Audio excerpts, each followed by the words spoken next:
Welcome back. स्वागत है आपका ऑनलाइन क्लासेस में।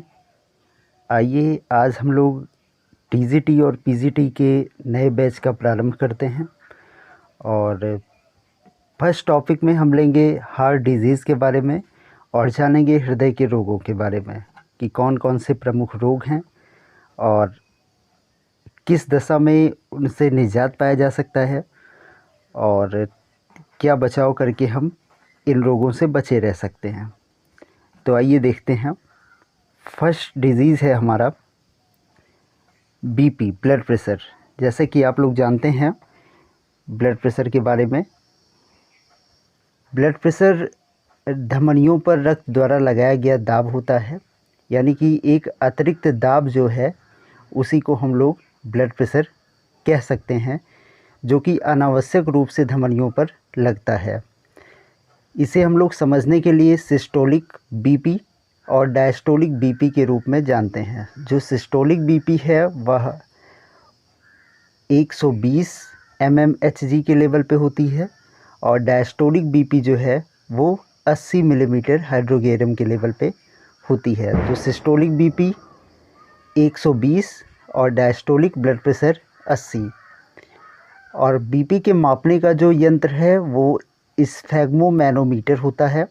आप लोग इसे जानते ही हैं, मोस्ट इम्पॉर्टेंट है ये, कई बार पूछा हुआ है कि ब्लड प्रेशर को मापने के लिए किस यंत्र का यूज़ किया जाता है, स्फैग्मोमैनोमीटर का।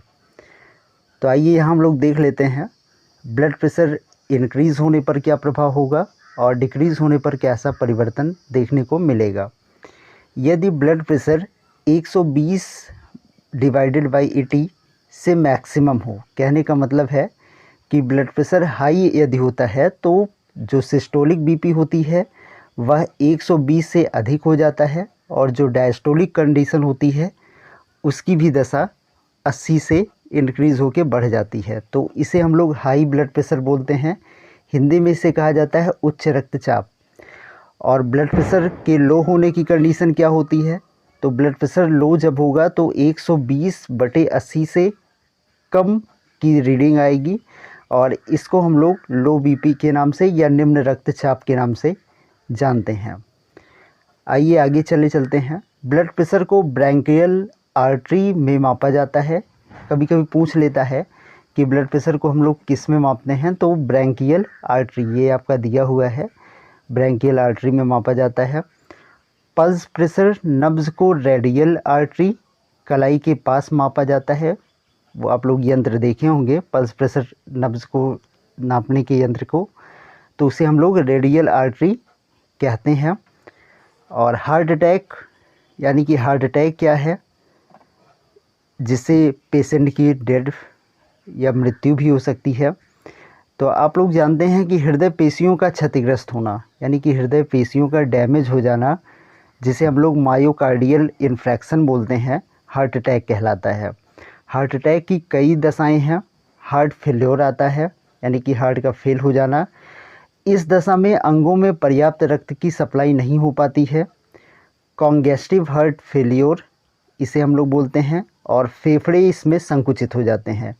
यदि पर्याप्त मात्रा में रक्तों की सप्लाई ऑर्गन्स में नहीं हो पाएगी तो हार्ट फेल्योर का खतरा बना रहता है।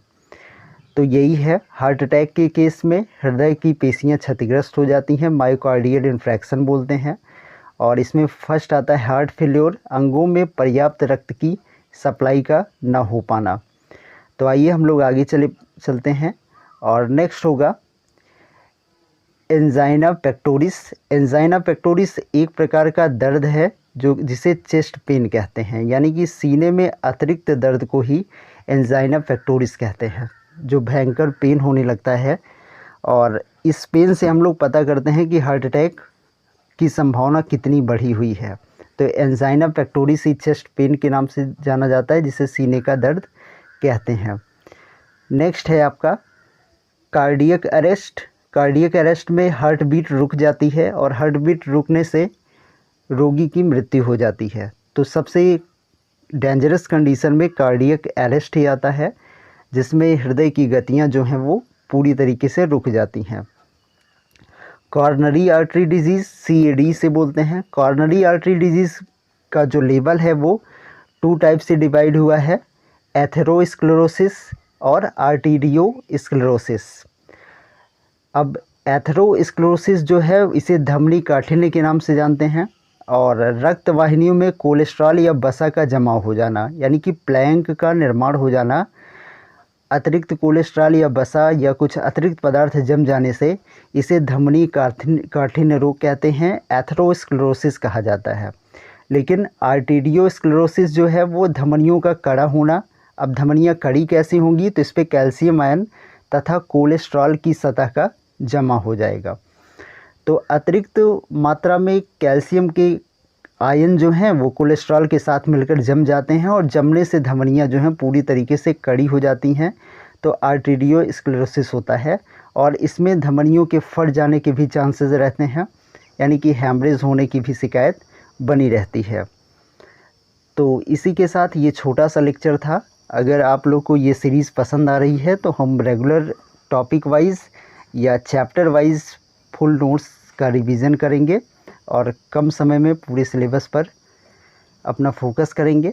और इसी के साथ ये छोटा सा वीडियो एंड करता हूँ। Thank you.